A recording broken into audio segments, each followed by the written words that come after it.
Get your dirty hands off my aircraft, boy. What makes you people think you can touch expensive equipment? Get your dirty hands off my aircraft, boy. Victoria Sterling's Louis Vuitton heel snaps forward, vicious and deliberate, slamming into the yellow cleaning bucket at Darius Williams' side. The impact sends a violent splash of dark engine oil exploding across the hangar floor, the liquid spreading like a stain that refuses to be ignored. Darius jerks backward on instinct, scrambling on his knees as the oil soaks into his maintenance uniform, smearing his gloves, his sleeves, his dignity. The cavernous hangar falls into stunned silence, broken only by sharp gasps from the 200 employees lining the perimeter. Pentagon officials freeze mid-conversation. Generals stop nodding. Defense aides stop taking notes. Live news cameras already rolling for what was supposed to be a triumphant press moment swing toward the chaos like predators sensing blood. Red recording lights blink faster. Microphones tilt. Scandal is being born in real time. Victoria Sterling stands over him, tall, immaculately dressed, her blonde hair perfectly styled, her face twisted into a mask of open disgust. Beneath her gaze, Darius, a young black man with sharp features, intelligent eyes, and the quiet confidence of someone who knows machines better than people, kneels in oil on the concrete floor. His posture is instinctively defensive, but his jaw is tight, controlled, refusing to break. What makes you people think you can touch expensive equipment? Her voice carries effortlessly across the hangar, dripping contempt. She gestures dismissively toward the gleaming F-35 prototype behind her, stealth coating shimmering under the industrial lights. You belong on the ground, cleaning up after your betters. The crowd shifts uneasily. A few nervous laughs ripple through the executives desperate to align themselves with power. Others raise their phones higher, recording, hungry for virality, for outrage, for clicks. No one steps forward. Victoria smiles, a thin, cruel curve of satisfaction, and points again, this time directly at the $80 million killing machine looming behind her. Fine. Fly this jet, and I'll marry you. The hangar erupts. Shocked laughter bounces off steel walls. Gasps turn into disbelief. Even the cameras wobble as reporters process what they've just heard. But Victoria isn't finished. When you crash this $80 million aircraft, your entire family will be in debt to me for life. She lets the words settle, savoring them. Have you ever watched someone's prejudice become their downfall? The chaos ignites instantly. Within seconds, phones flood social media. Clips upload before security can even react. The hashtag #FlyThisJetMarriage detonates across Twitter, TikTok, and Instagram, spreading faster than Sterling Aviation's own press releases. Victoria Sterling has just made the most public, most arrogant bet in corporate history. But this moment didn't happen overnight. This was the culmination of 6 months of systematic cruelty, calculated, methodical, and vicious enough to make even seasoned executives cringe in private, if not in public. Sterling Aviation Technologies sprawls across 400 acres of prime Silicon Valley real estate, a concrete and glass empire humming with power. The company builds the deadliest aircraft on Earth, F-35. Lightning fighters sold to governments for over $100 million apiece. Stealth bombers capable of slipping through any defense system undetected. Experimental prototypes buried under classification levels so secret that even their names are redacted from internal documents. Victoria inherited this empire when her father died 2 years ago. Along with it, she inherited his contracts, his influence, and his deeply rooted beliefs about who deserved to touch these machines and who did not. Sterling employs 12,000 people across 3 continents. Annual revenue stands at $4.7 billion. Pentagon contracts. Classified international sales. Enough leverage to topple small governments without firing a single missile. Today was supposed to be Victoria Sterling's crowning achievement. Pentagon officials arrived to award the company a $2 billion contract for next-generation fighter aircraft. The deal would cement Sterling Aviation as the dominant military contractor in America for the next 15 years. Victoria planned every detail with obsessive precision. The press conference staged in the main hangar. The choreographed aircraft demonstration for foreign dignitaries. Photo opportunities with generals and defense secretaries, and a catered lunch with senators from the Defense Appropriations Committee. She planned everything, except Darius Williams. He was supposed to be invisible, cleaning nearby when the cameras rolled. The systematic destruction of Darius Williams began exactly 6 months and 3 days earlier. Darius had worked at Sterling for 2 years as a maintenance technician. He held an aerospace engineering degree from Howard University, graduating summa cum laude. His performance reviews were consistently marked exceptional. Colleagues sought his advice on complex technical problems. Supervisors trusted him with the most sensitive aircraft maintenance tasks. Foreign contractors specifically requested his expertise when troubleshooting experimental systems. Pentagon inspectors praised his thoroughness during safety audits. None of it mattered to Victoria Sterling. Month 1.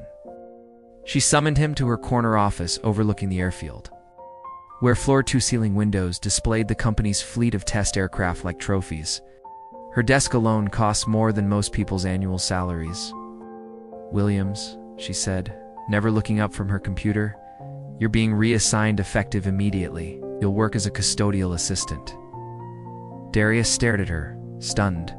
"Ma'am, I don't understand. My performance reviews are irrelevant." Victoria's fingers never stopped typing. "We're restructuring to focus on employee development. You'll learn valuable lessons about workplace hierarchy." The demotion cut his salary by $15,000. There was no explanation, no appeal process, no documentation of poor performance, because none existed. Month 2. Victoria began using Darius's photograph in executive presentations. The image showed him in his maintenance uniform, tools in hand, smiling confidently at the camera. "This is what happens when we hire based on quotas instead of qualifications," she told the board of directors. 20 executives stared at his face projected across the conference room wall. "We must maintain realistic expectations for certain demographics." She left the slide up for 12 full minutes while discussing cultural fit and so-called natural aptitudes. Board members shifted uncomfortably, eyes darting anywhere but the screen. No one objected. The presentation was recorded. It would later resurface as evidence in federal discrimination lawsuits. Month 3. Victoria implemented what she called a performance-based compensation adjustment. Darius's salary dropped from $45,000 to $25,000. The official reason cited failure to meet productivity expectations.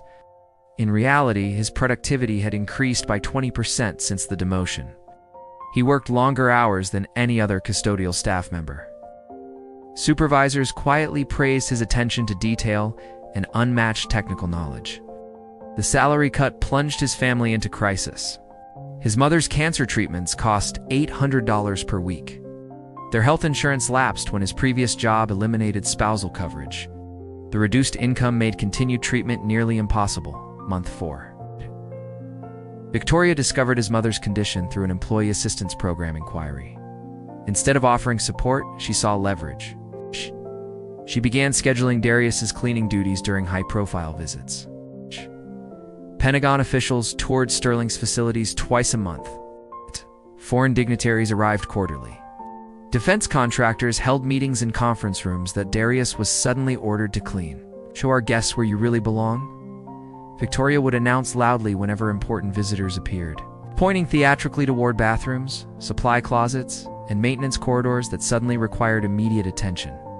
And every time, the cameras were watching. Pentagon generals witnessed Darius scrubbing hangar floors while Victoria casually discussed multi-billion-dollar defense contracts just a few feet away. Their polished shoes passed inches from his hands as he worked. Oil-stained rags clutched tightly, eyes lowered not in shame, but in forced restraint. Foreign defense ministers watched him empty trash cans during classified briefings. The soft crinkle of discarded documents echoing beneath whispered discussions of war budgets and strike capabilities. Industry leaders saw him wiping glass panels and polishing windows while negotiating weapons deals that would reshape global power balances. The humiliation was neither accidental nor subtle. It was calculated, deliberate, and meticulously staged. Victoria ensured maximum witness exposure for every single incident, carefully aligning his presence with moments of prestige and authority. Each mop stroke, each emptied bin, was meant to reinforce a message not just to Darius, but to everyone watching about hierarchy, dominance, and who she believed belonged where. In Month 5 delivered the cruelest psychological warfare yet. Victoria scheduled an all-hands company meeting in Sterling Aviation's main auditorium, a massive steel and glass cathedral to power and profit. 3,000 employees attended in person, filling every seat. Another 9,000 joined via company live stream from offices, labs, and hangars across 3 continents. The agenda teased major personnel announcements, promotions, and strategic updates. Anticipation buzzed through the room like static electricity. Victoria took the stage wearing a designer suit that cost more than Darius's annual salary. Perfect tailoring, perfect posture. Her smile radiated confidence as cameras captured every calculated breath. Today, I'm pleased to announce a promotion that reflects Sterling's commitment to recognizing hidden talent. She began smoothly. Darius Williams, please join me on stage. Confused murmurs rippled through the auditorium. Heads turned. Employees whispered. Darius was nowhere in sight because he was working in the basement, scrubbing industrial drains, completely unaware of the meeting.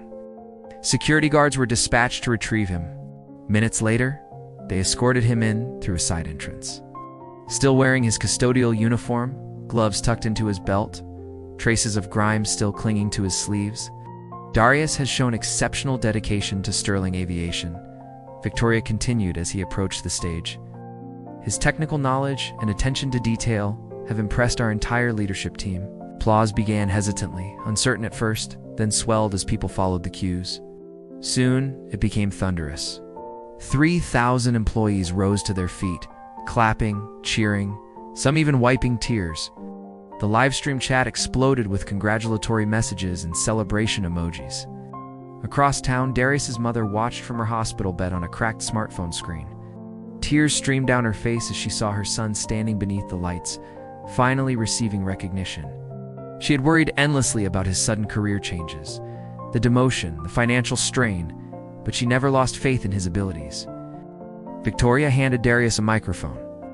Tell everyone about your new position as senior aerospace engineer, she prompted sweetly. Darius's hands trembled as he accepted the microphone. His chest rose and fell sharply as he fought to steady his voice. I thank you, Miss Sterling, he said, emotion cracking through his words. I'm honored by your confidence in my abilities. The crowd erupted again, louder this time. His mother sobbed openly, clutching the phone to her chest. For 90 seconds, Victoria allowed the celebration to live, to breathe, to build hope as high as it could possibly climb.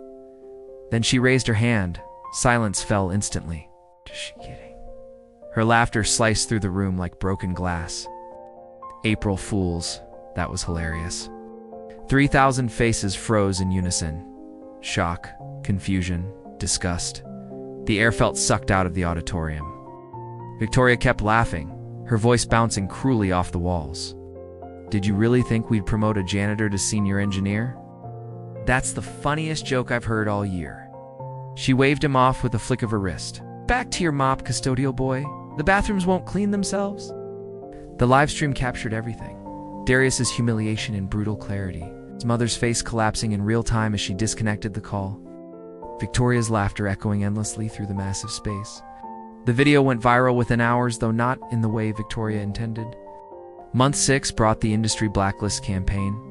Victoria spent 2 weeks crafting the perfect character assassination. She sent personalized emails to every major aerospace company in Silicon Valley, Seattle, and Washington. DC, each message included Darius's professional photograph and a carefully worded warning. Sterling Aviation strongly advises against hiring Darius Williams. This individual has made false claims about pilot qualifications and technical expertise. His employment history includes performance issues and reliability concerns. Any company hiring him may face potential legal action for contributing to aviation safety risks. The emails reached CEOs, human resources directors, and hiring managers at Boeing, Lockheed Martin, Northrop Grumman, SpaceX, and 47 other firms. Victoria's reputation carried weight. Sterling Aviation was an industry titan. Her father had spent 30 years building trust across the aerospace sector. Executives believed her without question. Blacklist was ruthless and effective. Darius applied to 17 different companies. Every application was rejected without explanation. His engineering career was erased through coordinated silence. But Victoria's greatest mistake was scheduling him for day shift during the Pentagon visit. General Patricia Hayes led the delegation that arrived at Sterling's private airfield that morning.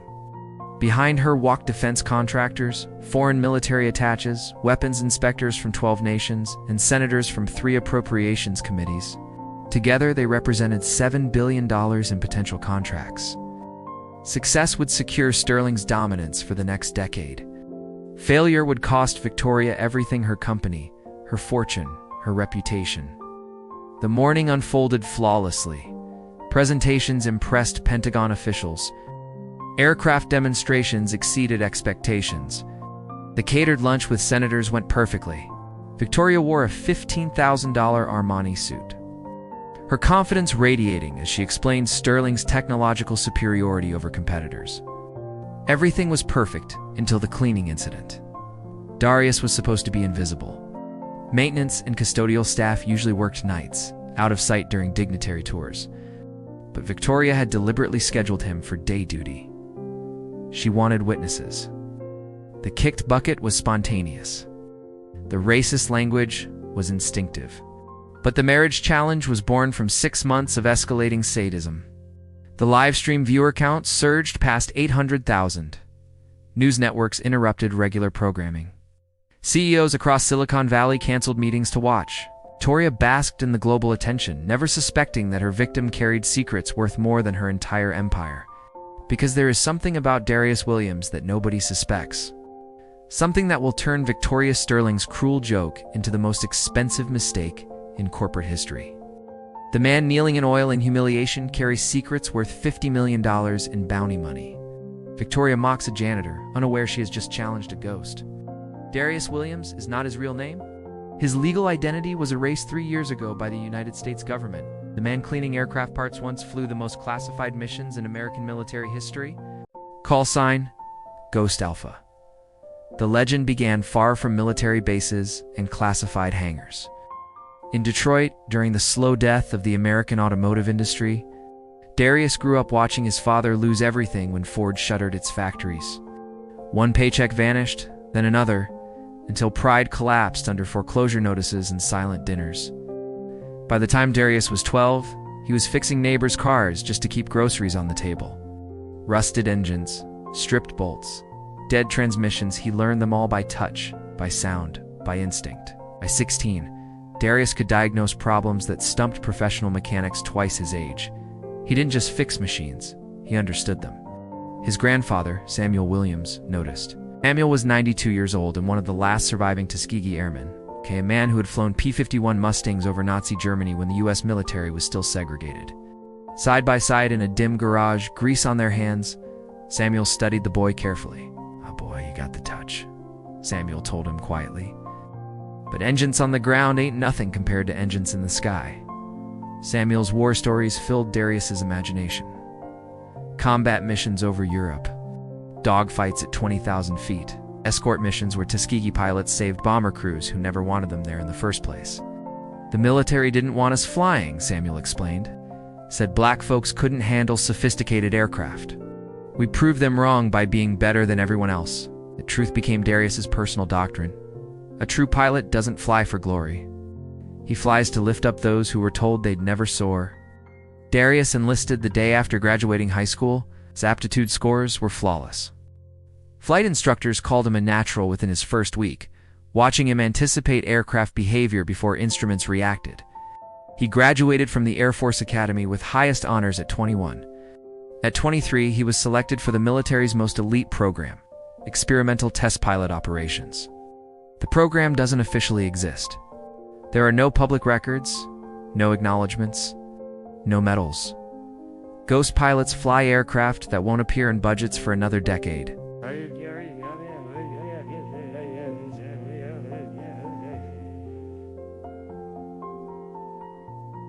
Darius became the youngest test pilot in the program's history.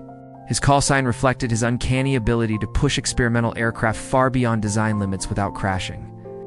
He flew prototypes that defied physics itself, hypersonic craft capable of reaching any target on Earth within 2 hours, stealth fighters invisible to all known radar systems, autonomous combat drones controlled by evolving artificial intelligence. During 6 years of test flights, Ghost Alpha never experienced a single equipment malfunction. Other pilots crashed regularly. Equipment failures killed 12% of test pilots annually. Ghost Alpha's record stood alone. 47 experimental flights, 0 accidents, 0 failures, 0 close calls. His innovations rewrote engineering expectations. His modifications to the F-35 increased combat effectiveness by 35%. His safety protocols improved pilot survival across every active Air Force aircraft. Enemy nations noticed. Intelligence agencies quietly identified Ghost Alpha as America's most valuable military asset. China offered $25 million for his capture. Russia offered $30 million for intelligence on his missions. North Korea offered $50 million for his assassination. The Pentagon made a grim calculation. Ghost Alpha was too valuable to risk. The classified knowledge locked inside his memory threatened national security if he were ever captured. Then fate intervened. The call came during a routine test flight, 30,000 feet above Nevada. His mother had collapsed during cancer treatment. The tumors were spreading faster than anticipated. Doctors gave her weeks unless she received experimental treatment insurance refused to cover. Darius faced an impossible choice: remain America's premier test pilot or save his dying mother. He chose family. The military couldn't allow Ghost Alpha's identity to become public. Too many enemies were hunting him. Too many secrets lived inside his mind. The solution was unprecedented. Ghost Alpha's death was fabricated. Official records state Captain Darius Williams died in a classified aircraft accident. His mother received death benefits and a folded American flag. The real Darius Williams received a new identity in one final order: disappear. Never mention military service. Never pursue aviation careers that could attract attention. Transitioning into civilian life shattered him. His aerospace engineering degree meant nothing without verifiable experience. Employers couldn't confirm his military background because it officially never existed. For 3 years, he worked menial jobs while caring for his mother. Her treatment cost $40,000 a month. His maintenance salary barely covered survival. He endured humiliation silently, maintaining the fiction of being just another struggling civilian. Inside, he remained Ghost Alpha, the most skilled pilot in American history. Every night, he studied aviation technology. Every weekend, he visited airfields, maintaining flight skills in rented private aircraft. Every month, he updated his understanding of military systems he had helped design. He waited, prepared, hoped his abilities would matter again. Victoria Sterling's challenge gave him that chance. The woman who thinks she's humiliating a janitor has just awakened the most dangerous pilot alive. Ghost Alpha has been grounded for 3 years. The F-35 prototype gleaming beneath the hangar lights represents a freedom he thought was lost forever. But returning to the sky means exposing secrets governments were willing to kill to protect. It means abandoning anonymity. It means risking everything for justice. The aircraft waits. The crowd watches. The cameras roll. Ghost Alpha is about to fly again. The question isn't whether Darius can pilot the F-35. The question is whether the world is ready to see a legend return from the dead. The hangar transforms into a gladiatorial arena. Within 30 minutes, Victoria Sterling's spontaneous bet becomes the most watched corporate spectacle in history. News trucks flood the scene. CNN, Fox, BBC, Al Jazeera. Satellite dishes sprout like metal flowers across Sterling's parking lot. The livestream audience explodes past 2 million viewers and keeps climbing. Victoria feeds on the attention like oxygen. She struts across the hangar floor, designer heels clicking sharply against concrete, orchestrating the chaos with theatrical precision. Ladies and gentlemen of the press, her voice echoes through the vast space. Today you'll witness the difference between fantasy and reality in aviation. She gestures toward the gleaming F-35 prototype. The aircraft squats beneath harsh fluorescent lights, like a sleeping predator. $1 million of cutting-edge death machinery. The most advanced fighter jet on Earth? This is not a toy, Victoria continues, her voice dripping with polished condescension. This aircraft requires years of training, months of preparation, and the highest security clearances to operate safely. She turns slowly and points at Darius, who still stands near the oil spill, his maintenance uniform stained, his presence framed deliberately as out of place. That individual believes custodial work qualifies him to pilot military hardware. The crowd shifts uneasily, caught between fascination and discomfort. Pentagon officials lean toward one another, whispering urgently, Some sterling employees avert their eyes, visibly embarrassed by their CEO's behavior.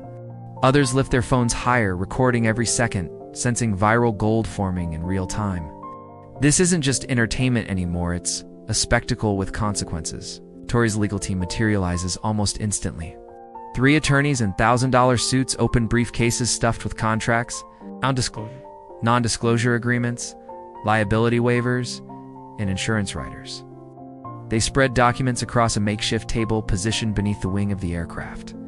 Cameras zoom in. The marriage agreement becomes legally binding on the spot. Witnessed by military officials, signed on camera, broadcast live to millions across the world. The terms are simple, Victoria announces, signing with theatrical flourish. A perfect flight demonstration fulfills the marriage contract on live television. She pauses deliberately, letting anticipation stretch thin. Failure results in $80 million of debt transferred to his family. Gasps ripple through the crowd. The implications land like a physical blow. 3 generations buried under debt for a single mistake. No bankruptcy escape, no forgiveness clause. Financial annihilation disguised as entertainment. General Patricia Hayes steps forward, her uniform heavy with combat ribbons and decades of service. Miss Sterling, this is highly irregular. The Pentagon cannot sanction General. You're here to evaluate capabilities.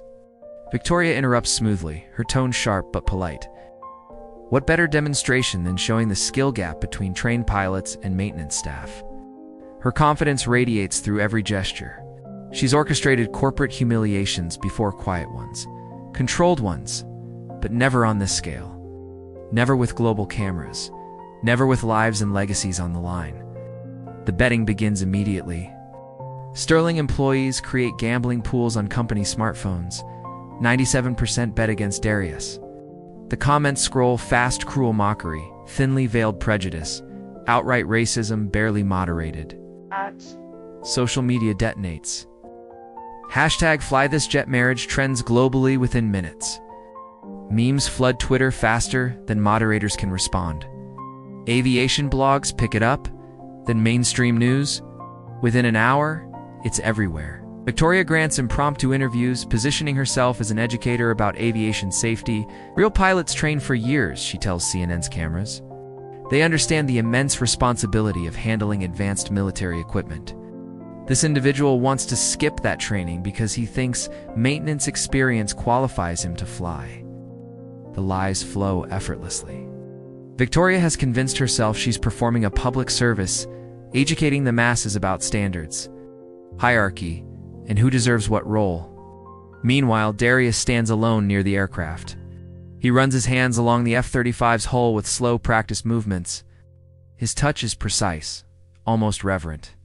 Other employees mock his inspection from a distance, laughing, whispering, treating it like performance art. But one man watches silently. Captain James Morrison. Morrison serves as Sterling's technical advisor after 30 years flying test aircraft for the Air Force. His resume includes first flights of experimental prototypes, combat missions across 3 war zones, and safety innovations that saved hundreds of pilot lives. Something about Darius's approach unsettles him, not because it looks amateurish, because it looks disturbingly professional. The way Darius examines the control surfaces, the systematic inspection of engine intakes, the careful attention to hydraulic lines, fuel systems, and access panels. These aren't guesses. These are procedures taught in advanced flight training programs. Morrison approaches quietly. You seem familiar with this aircraft? Darius glances up, his expression carefully neutral. I study aviation technology in my spare time, Captain. Most maintenance workers don't know where to find the emergency oxygen systems. I've always been curious about how things work. Morrison studies Darius's face closely. 30 years of military service taught him how to recognize competence. This man's movements suggest experience that contradicts every line of his personnel file. Victoria notices the exchange and intervenes instantly. Captain Morrison, please don't encourage this delusion. We're trying to prevent a tragedy here. She turns back to the crowd, raising her voice, reclaiming the spotlight. Let's discuss the specific challenges this individual will face. Victoria produces a tablet displaying flight specifications. The F-35 Lightning II represents the pinnacle of military aviation technology. Its Pratt & Whitney engine generates 43,000 pounds of thrust. Its advanced avionics require extensive training to operate safely. She scrolls through data, savoring her role as expert. The aircraft's flight envelope includes speeds exceeding Mach 1.6, a service ceiling above 50,000 feet, and G-force capabilities that would render untrained pilots unconscious. Ow. Pentagon officials nod. To civilian viewers, Victoria sounds authoritative, brilliant, untouchable. But Morrison notices something else. Darius doesn't flinch. No surprise, no confusion, no intimidation. As specifications roll off Victoria's tongue, Darius's eyes shift subtly, performing mental calculations. It's adjusting parameters, anticipating limits. The test will include 3 phases, Victoria announces theatrically. Basic takeoff and landing procedures where I expect immediate failure. Advanced maneuvers, including combat simulations, obviously impossible for maintenance staff. Finally, a precision landing on a target smaller than the aircraft's wingspan, requiring years of experience to execute safely. Her smile turns cruel. We've arranged medical teams for crash response and legal documentation for debt transfer to his family. The psychological warfare escalates. Victoria's team wheels out equipment worth millions: diagnostic computers, trauma stretchers, emergency response kits, insurance forms, creating an atmosphere of inevitability, as if disaster has already been scheduled. The crowd grows restless. 3 million viewers demand action. Network executives shout instructions into earpieces. Reporters angle for the best shots. The hangar vibrates with anticipation.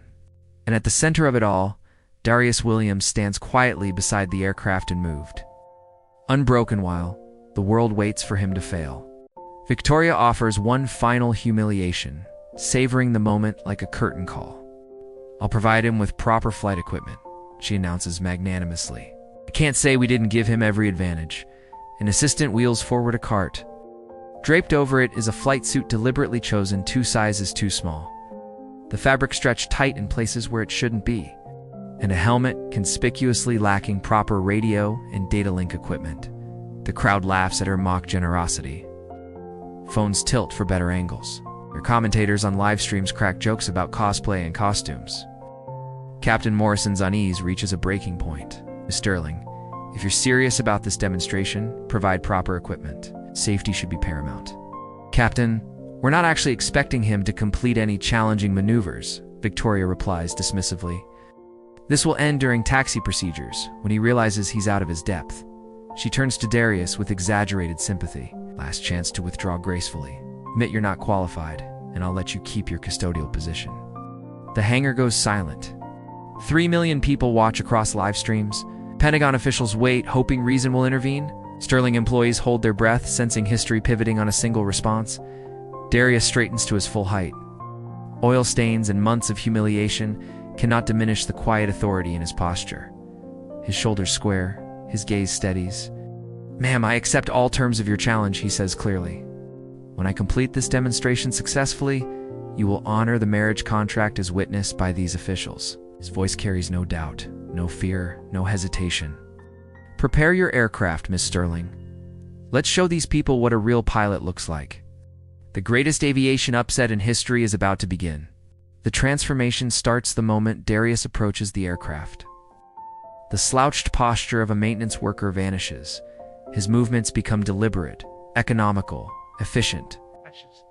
Hesitant steps turn into purposeful strides. Nervous glances give way to systematic assessment. Victoria notices first. Look at him pretending to be professional, she announces to the cameras. This should be entertaining, but entertainment quickly becomes bewilderment. The first revelation arrives with pre-flight inspection mastery. Standard safety protocol requires a complete aircraft inspection before flight, Victoria declares, consulting her tablet. Any real pilot would know the proper procedures. She expects confusion questions about where to start, requests for guidance that will expose his incompetence. Instead, Darius begins a textbook inspection that mirrors F-35 technical manuals with unsettling precision. He starts at the aircraft's nose, running practiced hands along sensor arrays worth more than most houses. His fingers trace radar apertures and electro-optical. housings with the confidence of someone who understands both function and fragility. PTO tubes clear, he murmurs. Static ports unobstructed. Navigation systems secure.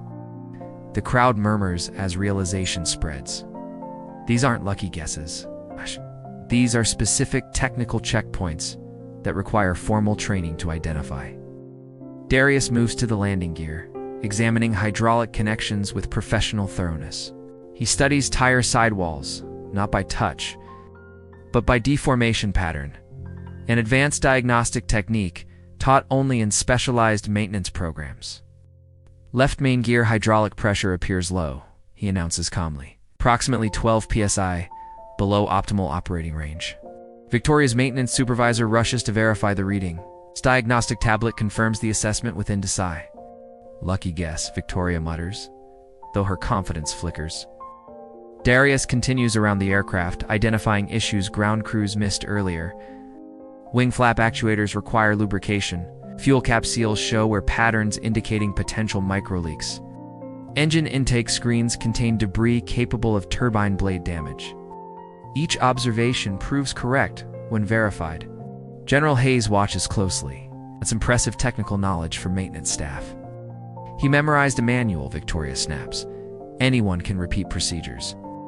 But Darius isn't repeating procedures. He's adapting them, adjusting focus based on experience, anticipating failure points before they reveal themselves. When he reaches the engine compartment, the real shock arrives. This isn't standard F-35 configuration, Darius observes quietly. He points to details invisible to untrained eyes. Adaptive cycle engine with experimental thrust vectoring, heat signature masking systems, enhanced fuel injection timing. The crowd falls silent. Those modifications are classified. Civilian personnel shouldn't recognize them. Pentagon officials exchange sharp, alarmed glances. Morrison steps closer, tension etched into his face. How do you recognize those modifications? The intake geometry is different, Darius explains evenly. Standard F-35s use fixed geometry inlets. This aircraft has variable geometry systems adjusting dynamically with flight conditions. Fuel lines are rerouted to support adaptive cycle demands. Morrison's eyes narrow. That information exists only in classified manuals requiring high-level security clearance. Victoria senses the mood shifting and intervenes. Engine inspection complete. Let's move to systems integration testing where this fantasy ends. Second revelation, systems integration understanding. The F-35's experimental modifications require custom startup sequences. Victoria announces, reading from her engineering team's notes. Only our most experienced technicians know these procedures. She expects failure here. Startup sequences for experimental aircraft demand knowledge of classified integration protocols. This should expose him instantly. Darius approaches the cockpit like he's coming home. Inside, the fighter bristles with advanced technology. Touchscreen displays replace analog gauges. Computer systems manage everything from engine performance to weapons targeting. The complexity overwhelms most pilots on first exposure. Darius doesn't hesitate. His hands move with muscle memory. Switches flip in precise order. Displays come alive in perfect sequence. Systems synchronize without error. Warning lights flicker, then vanish. Victoria's smile tightens, because for the first time since this spectacle began, she realizes something terrifying. This man is not guessing. He remembers. Darius settles into the pilot's seat with a familiarity that borders on unsettling. There is no awkward adjustment, no nervous shifting. His back fits against the seat as if it was molded for him alone. His hands move with quiet confidence, finding switches and controls without hesitation. His eyes glide across the instrument panels, absorbing data with practiced efficiency that no civilian technician should possess. Beginning pre-startup checklist, Darius announces calmly over the aircraft's radio system. What follows stuns everyone watching from behind the safety barriers. Darius activates systems in flawless sequence, coordinating multiple onboard computer networks that must synchronize with absolute precision to function safely. Engine startup alone requires perfect harmony between fuel injection, ignition timing, hydraulic pressure, and electrical distribution. Any error could cripple the aircraft or kill the pilot. Hydraulics online, primary electrical systems active, fuel pumps pressurized, ignition systems armed. Each step flows seamlessly into the next. No pauses, no glances at manuals, no calls for confirmation, no requests for assistance. The experimental modifications only add layers of complexity, systems so advanced that even veteran pilots struggle to adapt. Adaptive cycle engines demand real-time calibration based on atmospheric density, flight configuration, and performance thresholds. Darius makes those adjustments instinctively. Adaptive cycle parameters optimized for current atmospheric conditions. He reports evenly. Fuel mixture adjusted for ambient temperature and humidity. Engine management systems synchronized with flight control computers. Morrison watches disbelief, tightening his jaw. These procedures take qualified pilots months of simulator time and supervised training to master. Darius executes them like muscle memory. The engine ignites with the sound of controlled thunder. Perfectly smooth, no vibration spikes, no instability. Optimal fuel burn, flawless pressure curves, system integration exceeding manufacturer benchmarks. Engine performance nominal, Darius reports. All systems showing green. Aircraft ready for flight operations. Victoria stares at the diagnostic displays. Every line is green. Every metric flawless. According to her engineering team, this startup sequence should require at least 30 minutes, with continuous technical oversight. Darius completed it alone in 12. Impossible, she whispers. The modifications are experimental. Nobody outside our engineering team understands them. Engine performance optimized beyond standard parameters. Morrison interrupts, reading the data scrolling past. His voice tightens. Fuel efficiency is up 14%. Power output increased 8%. How did you achieve those improvements? Darius adjusts several engine management settings with rapid surgical precision. Standard configurations assume sea-level operation in average atmospheric conditions, he explains calmly. Current barometric pressure and ambient temperature allow higher compression ratios without risking engine damage. The crowd murmurs. Pentagon officials begin writing furiously. Victoria's engineering team exchanges panicked, confused glances. Those optimizations require supercomputer modeling, the head engineer whispers to Victoria. Our team spent 6 months developing those protocols. Request permission for flight operations, Darius announces over the radio. The third revelation approaches. The ultimate demonstration. Victoria's last hope clings to flight performance. Understanding systems is one thing. Flying a 5th-generation fighter jet is another. That skill cannot be faked. This is Sterling Aviation requesting clearance for experimental aircraft demonstration, Morrison announces. Assuming communication authority is senior pilot present, Sterling Aviation, you are cleared for demonstration flight. Weather conditions optimal. Winds calm, visibility unlimited. The crowd watches as the F-35 taxis toward the runway. Even this basic maneuver overwhelms inexperienced pilots. Fighter jets demand constant micro-adjustments, aggressive responsiveness unlike civilian aircraft. Darius taxis with absolute precision, smooth acceleration, perfect directional control. Crisp, professional radio communication throughout. Ghost Alpha requesting permission for a tactical demonstration profile. The transmission freezes the air. Did he just say Ghost Alpha? General Hayes demands, snatching Morrison's radio. Ghost Alpha, repeat the call sign. The tower responds sharply. That designation is classified, tower. This is Ghost Alpha requesting permission for advanced combat demonstration. Pentagon officials scramble for secure phones. Ghost Alpha is a dead call sign. Military records list Captain Darius Williams killed in action 3 years ago. Victoria watches her carefully orchestrated humiliation collapse into something far worse, something uncontrollable. What's happening? She whispers. Who is Ghost Alpha? General Hayes speaks into the radio with urgent authority. All stations, confirm positive identification. Repeat, Ghost Alpha is active. The F-35 reaches the runway threshold. Standard takeoff procedures demand gradual acceleration, constant monitoring, and precise control inputs. What happens next obliterates those expectations. The aircraft launches like a missile. Perfect acceleration. Flawless rotation at precisely the correct airspeed. A climb rate that pushes maximum performance without stressing the airframe. Jesus Christ, Morrison breathes, staring at the data. I've never seen a takeoff executed that clean. Within 60 seconds, the F-35 reaches cruising altitude. Tower Ghost Alpha requesting permission for advanced maneuvering demonstration. Ghost Alpha. You are cleared for all standard demonstration maneuvers.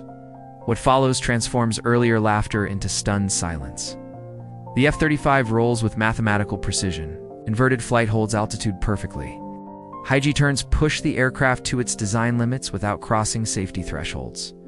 Each maneuver flows into the next, no wasted motion, no hesitation, no correction lag that betrays uncertainty.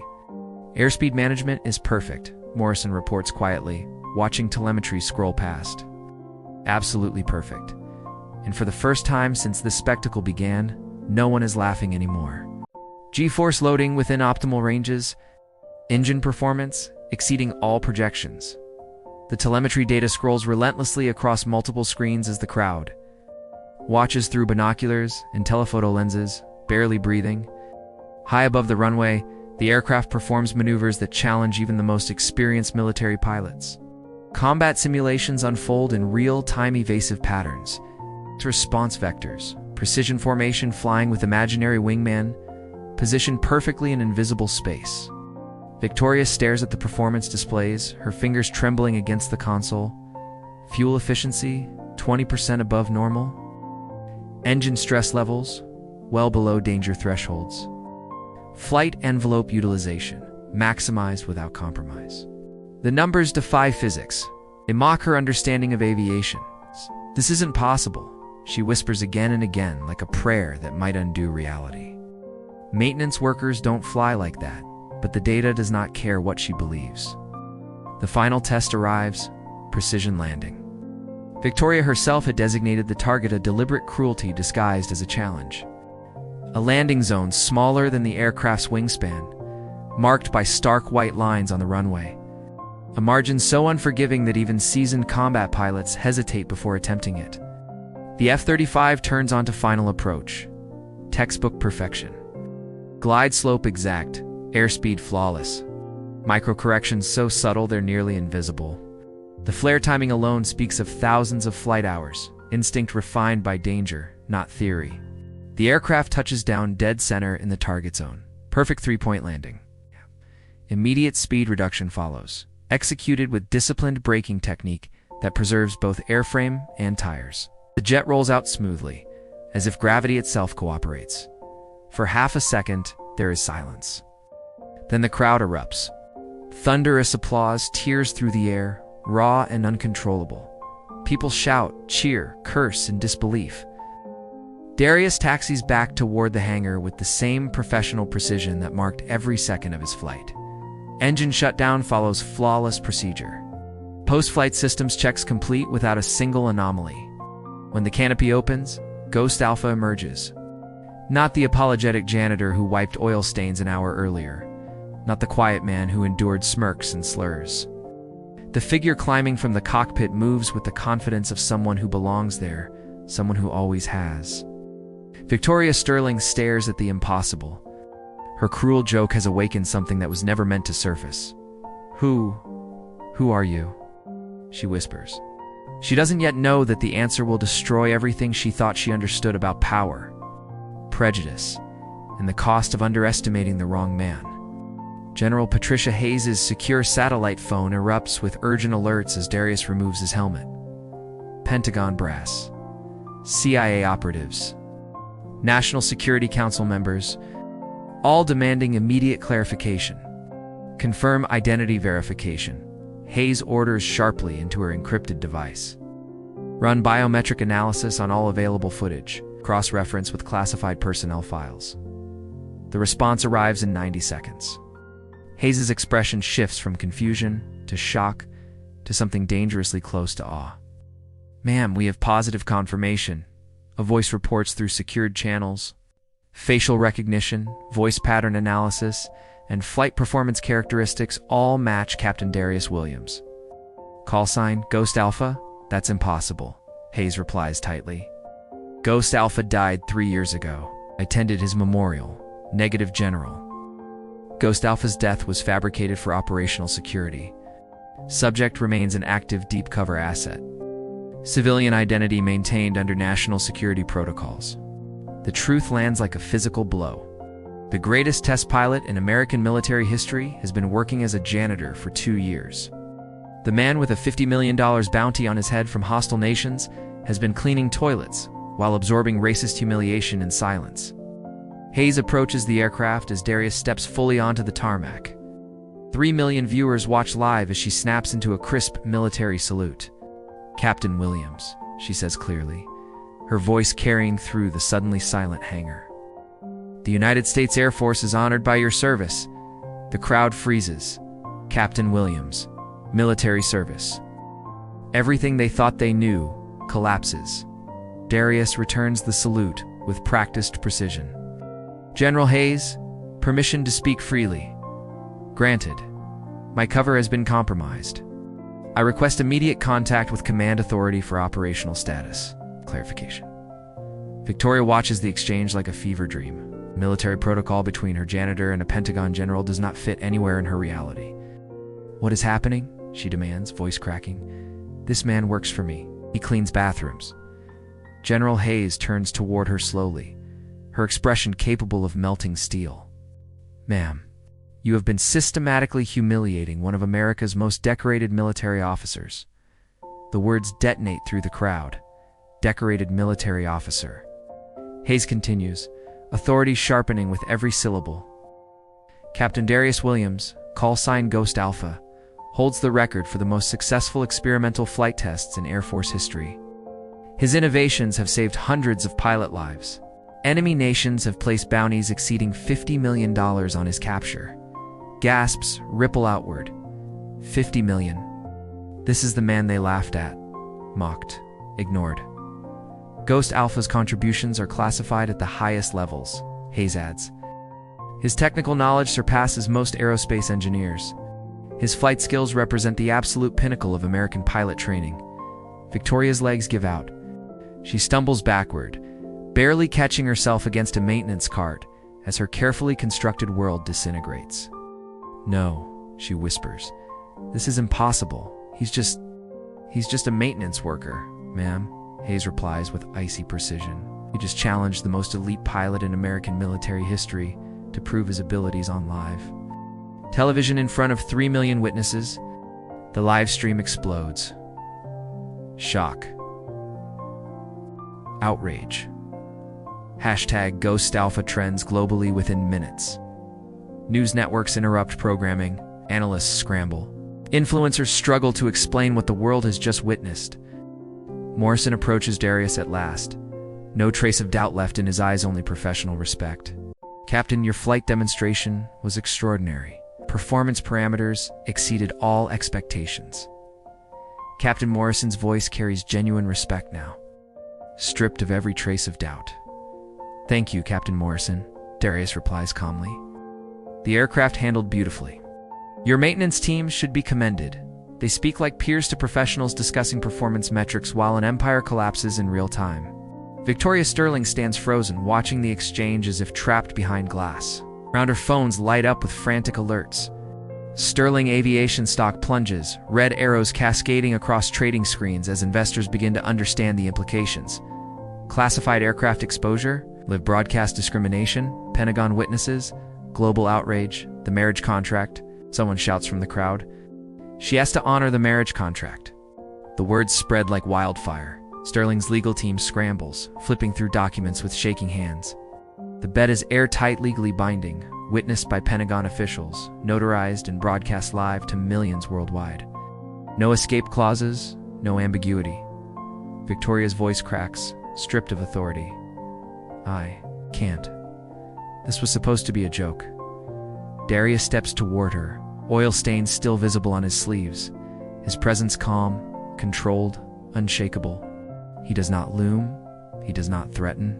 He simply stands holding all the power without needing to show it. "Sterling," he says evenly, "you made a public commitment witnessed by military officials and the global public." There is no malice in his voice, no hunger for revenge, only professional clarity. However, he continues, "I propose different terms for resolving this contract." The hangar stills. 3 million viewers lean closer to their screens. "Instead of marriage," Darius says, "I request that you publicly acknowledge the systematic discrimination you have perpetrated against minority employees at this company." Victoria's face crumples. Public acknowledgement means legal liability, federal investigations, contract terminations, and personal destruction. I also request, Darius continues, that Sterling Aviation implement immediate and enforceable policy changes guaranteeing equal treatment, compensation, and advancement for all employees, regardless of race, background, or position. He pauses, letting the weight settle like gravity. Finally, I request that you personally apologize to every employee you have humiliated during your tenure as CEO. The choice is brutally simple. Public admission of systemic racism or breach of contract litigation that will annihilate her completely. Victoria Sterling, billionaire CEO, feared executive, corporate tyrant, faces the man she tormented for months. The man whose service protected her freedoms while she questioned his worth. Captain Williams, she whispers, her voice breaking. I was wrong. About everything. The most expensive lesson in humility ever broadcast has only just begun. The hangar transforms into a tribunal. General Patricia Hayes steps forward, assuming command as emergency helicopters thunder overhead, delivering Sterling Aviation's board members directly onto the tarmac. Captain Williams, Hayes announces to the global audience, "The United States Air Force formally acknowledges your continued service to aviation, safety, and national security." She produces official documents. "Your contributions to experimental aircraft development have advanced American air superiority by decades, effective immediately." The Pentagon offers reinstatement with promotion to lieutenant colonel. Military protocol unfolds before stunned civilian eyes. Crisp movements, formal language, absolute authority. This is not corporate theater, this is history. Inside a hastily convened emergency board meeting, Sterling Aviation's leadership fractures. Minutes later, Chairman Robert Sterling steps to the microphone, his composure strained. "The board has voted to restructure company leadership," he announces.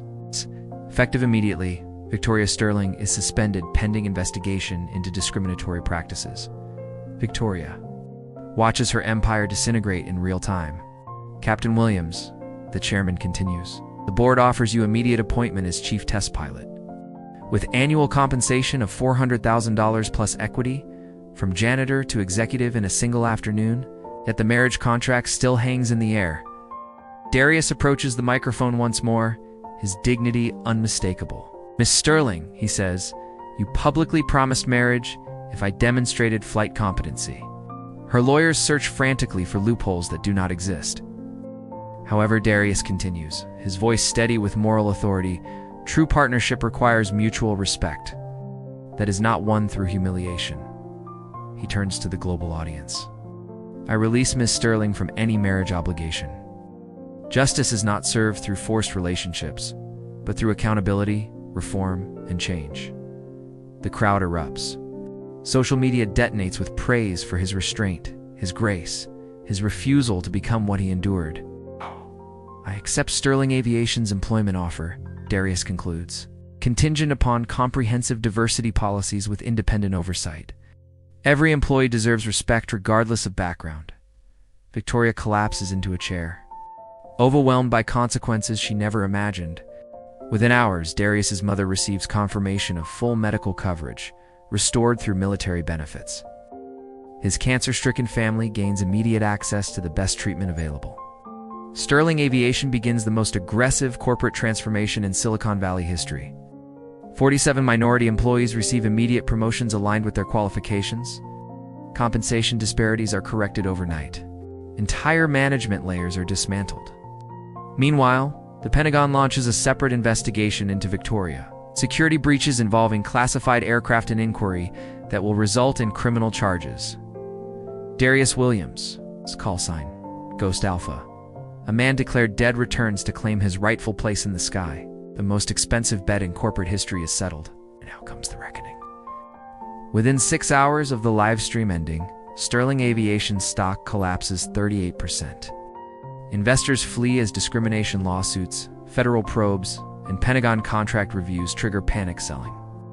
Victoria's personal wealth evaporates almost instantly. Shares worth $800 million that morning hemorrhage tens of millions before trading halts. Within 24 hours, the Department of Labor launches a full federal investigation. Agents seize records, interview employees, and document years of systematic racial abuse. Within 1 week, 43 discrimination lawsuits are filed DIs, backed by documentation, witnesses, and now, global attention. The consequences arrive like a tsunami. This time, there is no escape. Legal experts estimate total damages exceeding $200 million. Now, the Pentagon suspends all Sterling Aviation contracts pending a full security review. General Patricia Hayes personally revokes Victoria Sterling's security clearance after determining she allowed unauthorized personnel access to classified aircraft systems. Her conduct demonstrates fundamental unfitness for defense contractor responsibilities. Hayes states in official testimony, "The contract suspensions immediately cost Sterling $4 billion in projected revenue. Credit ratings collapsed to junk status. Major suppliers demand immediate payment for outstanding invoices. Victoria's personal life unravels in parallel. Her husband files for divorce within 72 hours, citing irreconcilable differences over moral character. Court documents reveal his shock at discovering his wife's systematic racism through viral footage. I cannot remain married to someone whose values contradict everything I believe about human dignity," his statement reads. Victoria's children, attending prestigious universities, face immediate social ostracism. Student groups organize protests. Alumni associations pressure administrations to address the Sterling controversy. Her eldest daughter legally changes her surname. Her son transfers universities to escape constant harassment. The Hillsborough Country Club revokes Victoria's membership after an emergency board review. The San Francisco Symphony removes her name from donor lists. Charity organizations return donations rather than accept money tainted by association with workplace discrimination. Overnight, Victoria becomes a social pariah. Former friends refuse phone calls. Business associates cancel lunch meetings. Society events uninvite her with obvious embarrassment. The industry-wide transformation accelerates. Boeing, Lockheed Martin, and Northrop Grumman implement immediate diversity audits within 60 days. The viral footage forces aerospace executives to examine their own companies for systemic issues.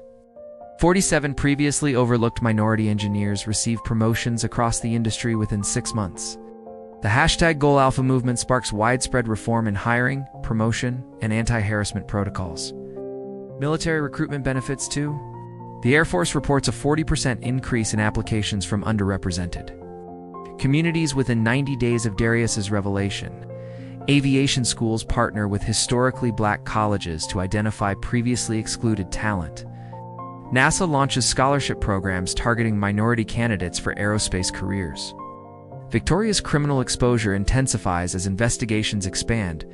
Local prosecutors examine harassment, intimidation, and civil rights violations. Federal authorities investigate security breaches related to classified aircraft. Legal fees exceed $1 million within 6 months, and her attorneys warn that conviction could mean federal prison. Yet the most devastating consequence remains personal isolation. Victoria sits alone in her Palo Alto mansion, surrounded by luxury that no longer provides comfort. Phones silent, meal inboxes filled with legal notices. The woman who built her identity on superiority now faces complete powerlessness. 8 months later, Victoria enrolls in court-mandated diversity education programs. She attends workshops on unconscious bias, systemic racism, and workplace equality. Slowly, genuinely, she begins to transform. She volunteers with veterans organizations, learning about service and sacrifice she never understood. She writes personal apology letters to every employee she humiliated. Now, most go unanswered. A few spark painful, necessary conversations. Justice, she begins to realize, is not only punishment, it is education and opportunity for redemption. 18 months later, Captain Darius Williams stands before the completed Ghost Alpha Memorial at Sterling Aviation Headquarters. A bronze statue honors all overlooked talent waiting for recognition. Under his leadership, Sterling Aviation becomes the industry leader in diversity and innovation. 63 previously overlooked employees now hold senior engineering positions. Company profits rise 47% due to improved innovation and workplace culture. Darius's mother completes her cancer treatment successfully, attending every company celebration, tears streaming as she witnesses her son finally receive the recognition he deserves. The Ghost Alpha Foundation provides scholarships for underrepresented students. Pursuing aviation careers, 200 recipients have entered aerospace programs nationwide. Victoria Sterling completes her community service at veterans organizations. She now speaks publicly about the cost of prejudice and the power of redemption. The sky belongs to those brave enough to claim it. If it were you facing such humiliation, would you have found the courage to fly? Watch again at minute 23:15. Sharp-eyed viewers will notice a subtle detail in Darius's first aircraft inspection that reveals everything.